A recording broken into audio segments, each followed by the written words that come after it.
கண்டிப்பாக இவர் மட்டும் இல்லைனா இந்த ஒரு போட்டியை தோற்றுருப்போம். இந்த ஒரு வெற்றிக்கு இவர் தான் காரணம். ஸோ நான் கொஞ்சம் கூட எதிர்பார்க்கல அப்படிங்கிற மாதிரி போட்டிக்கு பிறகு வெற்றிக்கு பிறகு கேப்டன் ரஜத் பட்டிதார் ஒரு முக்கியமான கருத்துக்களை பதிவு பண்ணியிருக்காரு. குறிப்பாக இன்றைக்கி மேட்ச்சில் ஏகப்பட்ட சம்பவம் நடந்திருக்கு. இன்றைக்கி ஆர்சிபி 2வது முறையாக பேக் டு பேக் கப்பை வந்து தூக்கிட்டாங்க. அதாவது இவர் மட்டும் இல்லைனா இந்த ஒரு மேட்சை ஜெயிச்சிருக்கவே முடியாது அப்படிங்கிற மாதிரி நம்மளோட ரஜத் பட்டிதார் அவரை புகழ்ந்து பேசியிருக்காரு. கண்டிப்பாக இந்த ஒரு அவார்ட் இவருக்கு தான் போகணும் அப்படிங்கிற மாதிரி பேசியிருக்காருங்க. ஸோ நம்ம சேனல் கட்சி புதுசாக சப்ஸ்கிரைப் மட்டும் பண்ணிக்கோங்க. அப்படி பண்ணுறீங்க அப்படின்னா பக்கத்தில் இருக்க பெல்லுக்கு நம்மளோட நோட்டிஷன் நிறைய பேர் சப்ஸ்கிரைப் பண்ணால் பார்த்துங்க, சப்ஸ்கிரைப் பண்ணிட்டு பாருங்கள். நிறைய பேர் லைக் பண்ணால் பார்த்துட்டீங்க, லைக் பண்ணிட்டு பாருங்கள். நீங்கள் பண்ணுற ஒவ்வொரு லைக்கும் எனக்கு மிகப்பெரிய மோட்டிவேஷன். ஸோ லைக் பண்ணிட்டு பாருங்கள். ஒரு வழியாக ஐபிஎல் 2026 ஸோ முடிவுக்கு வந்திருக்கு. இந்த முடிவில் ஆர்சிபி அணிக்கு இந்த ஒரு கோப்பை போயிருக்குங்க. எதிர்பார்க்கவே இல்லை ஆர்சிபி அணி இந்தளவுக்கு ஈஸியாக வெற்றி பெறுவாங்க அப்படின்னு. ஏன்னா வந்து ஒரு சின்ன ஃபைட் பண்ணுவாங்க. கண்டிப்பாக ஜிடி அணி கொஞ்சம் ஃபைட் பண்ணி தான் வந்து தோப்பாங்க அப்படின்னு எதிர்பார்த்தோம். ஆனால் இப்படி எளிமையாக இந்த ஒரு போட்டியை தோற்றுட்டு ஸோ வெளியே போயிருக்காங்கன்னு சொல்லலாம். இந்த ஒரு கோப்பையை நீங்கள் முன்னாடியே கொடுத்துருக்கலாமே. ஏன்டா எலிமினேட்டர் மோதி குவாலிஃபயர் மோதி கடைசியில் நீங்களே எங்கள்கிட்ட ஃபைனல் மோதுறீங்களா அப்படிங்கிற மாதிரி ஆர்சிபி ஒரு மைண்ட் வாய்ஸில் இன்றைக்கி ஆர்சிபி ஒரு அபார வெற்றிங்க. இந்த முக்கியமான போட்டியில் நிறைய சம்பவங்கள் நடந்திருக்கு. முக்கியமாக சொல்லப்போனால் முதல்ல டாஸை வெற்றி பெற்ற ஆர்சிபி அணி முதல்ல பவுலிங் பண்ணிக்கணும் அப்படின்னு சொன்னாங்க. ஏன்னா டாஸை வெற்றி பெற்றோடனே ஆர்சிபிக்கு கான்ஃபிடன்ஸ் வந்துச்சு. ஏன்னா மேட்ச் வெற்றி பெற்றலாம் அப்படிங்கிற மாதிரி. இந்த கிரவுண்டில் யார் வந்து டாஸை வெற்றி பெறாங்களோ கண்டிப்பாக மேட்சை பாதிக்கு பாதி வெற்றி பெறலாம் அப்படிங்கிற மாதிரி தான் வந்து ஹிஸ்ட்ரியாக இருக்குது. அதனால் டாஸை வெற்றி பெற்ற ஆர்சிபி முதல்ல வந்து பவுலிங் பண்ணிக்கிறோம், நீங்களே ஃபஸ்ட்டு பேட்டிங் பண்ணுங்கள் அப்படிங்கிற மாதிரி கில் மற்றும் சாய் சுதர்ஷன் 2 பேரும் சேர்ந்து நல்லா பேட்டிங் வெளிப்படுத்துவாங்க அப்படின்னு எதிர்பார்த்தா முதல் 2 ஓவரில் நல்லா செம்மையாக பேட்டிங் அதிரடியாக விளையாண்டுறாங்க.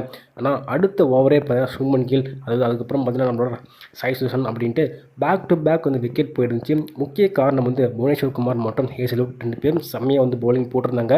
இதன் காரணமாக ஆர்சிபி செம்மையாக பவுலிங் போட்ட காரணமாக ஜிடியால் ஒன்றுமே பண்ண முடியல.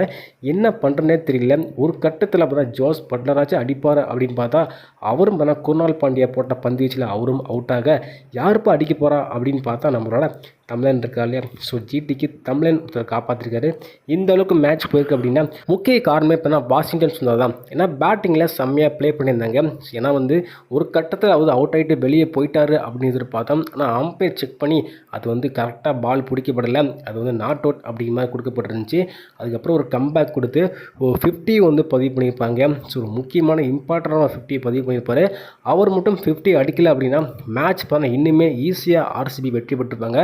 ஜிடி அணியை பொறுத்தவரையும் யாருமே சரியாக ப்ளே பண்ணல. வாஷிங்டன் சுந்தர் தவிர அதிகபட்சமே பார்த்தீங்கன்னா 50 ரன் தான் அதிகபட்ச ஸ்கோரே ஜிடி அணியை பொறுத்தவரையும்.